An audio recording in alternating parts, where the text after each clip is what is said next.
கையில சுத்துறிய எதுக்கு? நீயும் சொல்லு விட்டு பார்த்துடணும் அதுக்காக. சில்லறைய கேக்குறிய எதுக்கு?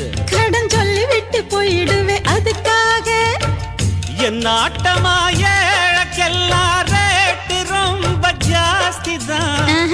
எல்லாத்தையும் இங்கே விட்டா சோறு தண்ணி நாஸ்தி தான்.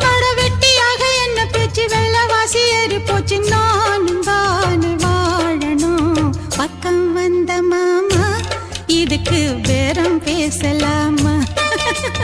பாக்கு பாய போட்டு படிப்பேன் பயாஸ்கோப்பு பாட்டு. எப்படி எப்படி சமஞ்சது எப்படி அப்படி அப்படி சமஞ்சது அப்படி.